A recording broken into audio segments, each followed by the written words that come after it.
So it is test time here again at Torquay Golf Club, and today we are testing the Titleist 917 D2 versus the Titleist 917 D3. Let's get on the golf course and take a little look.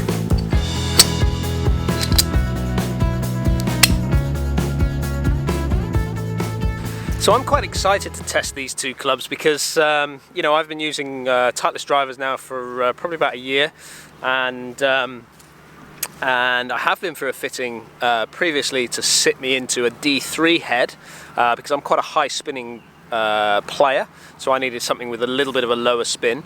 So it'd be quite good to see the difference now between them. Now I've been trying to change my swing a little bit and trying to launch it a little bit higher. It'd be interesting to see what I actually get from the D2 in comparison to the D3 as well. So let's look at the actual club itself, shall we? We've got the active recoil channel in the bottom of the driver there, and we've got the Sure Fit sleeve at the back to move the centre of gravity a little bit around at the back there.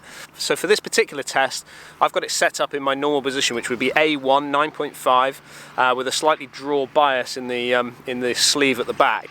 If we look at the two models as well, the D3 against the D2, what we're seeing there is the D3 is a slightly smaller looking head.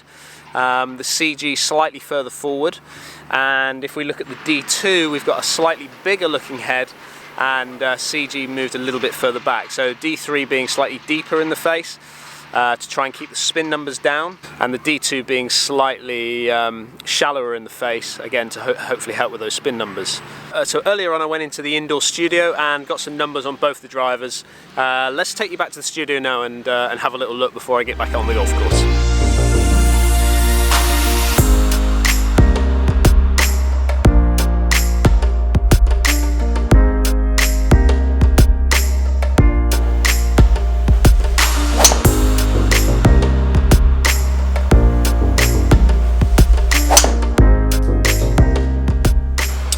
Right, we're back in the studio. We've just hit 3 shots with each club. We can see that the Titleist D3 is on the top here, and then the D2 at the bottom here. We can see here that ball speed very, very similar for myself, around sort of 150 off the club face there with that ball speed.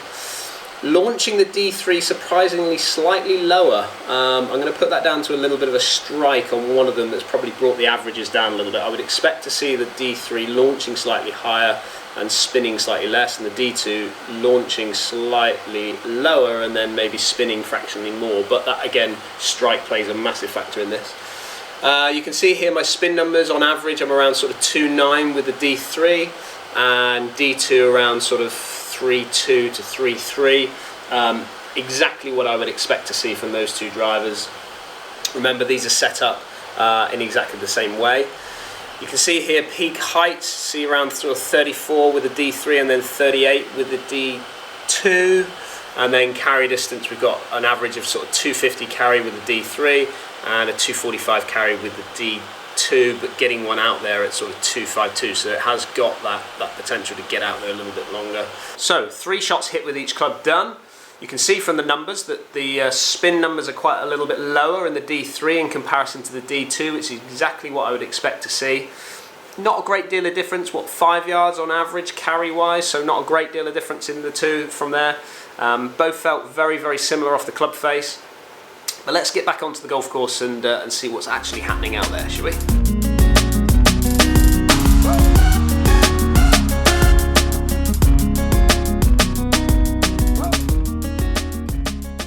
Okay, so we're at the first hole here at Torquay Golf Club.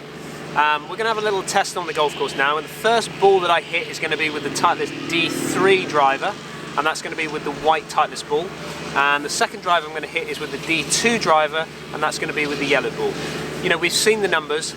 Let's see what we get on the golf course.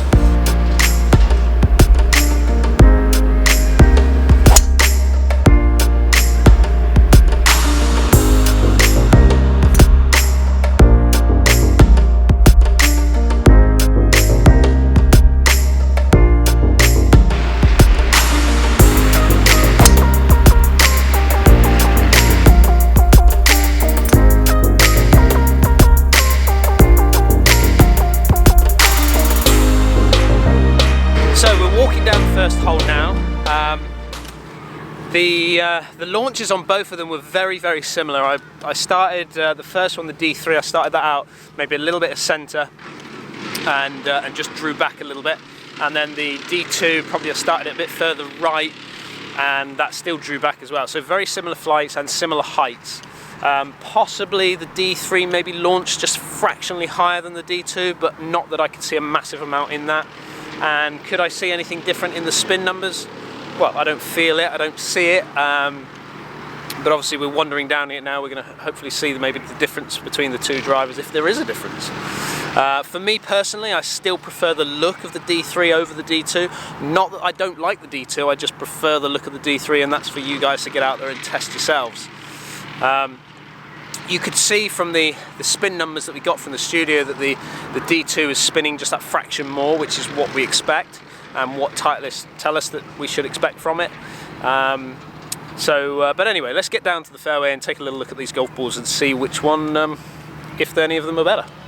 So here we are, we've got the D3, so this is my first shot down here on the left hand side, which is actually sort of just left of centre on the fairway. And then down here on the right hand side is the D2 driver, the second drive out. I did say that the first drive started more centre and then sort of drew back to the left side of the fairway. And then me reacting probably with the D2 driver, I started that a little bit further down the right, and then it's drawn back and just come down. You can see where I've come from.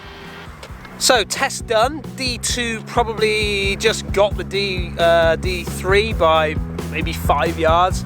Am I seeing a great deal of difference between these two drivers? No, not really. I still believe that I like the look of the D3 possibly over the D2, but then again I could play the D2. Is this test going to tell me, because I've hit it 5 yards further with the D2, that now I need to start gaming the D2 driver? No, absolutely not. But this is the beauty of getting out and testing on the golf course in comparison to what you're getting in your studios or when you're getting in your fitting centres. It's time to get out on the golf course, get fitted, yes, but get out and test these clubs as well. You could see there from the studio numbers that actually probably my D3 was possibly overriding the D2, but when you hit the shot on the golf course, you know, the D2 had the D3 by 5 yards. Let me know what you think with this video. Also, have you been out and tested the Titleist range? And give me some feedback on that as well. I hope you like what you're watching. Please subscribe to our channel if you're not already doing so, and you can find us at Dan Hendriksen Golf on YouTube. We're also on Twitter, and you can follow us at Hendriksen Golf. We're also on Facebook, which is Torquay Pro. And don't be afraid to pop by Torquay Golf Club. Come and have a little look, come and see our studio. Thanks for watching, and see you again soon.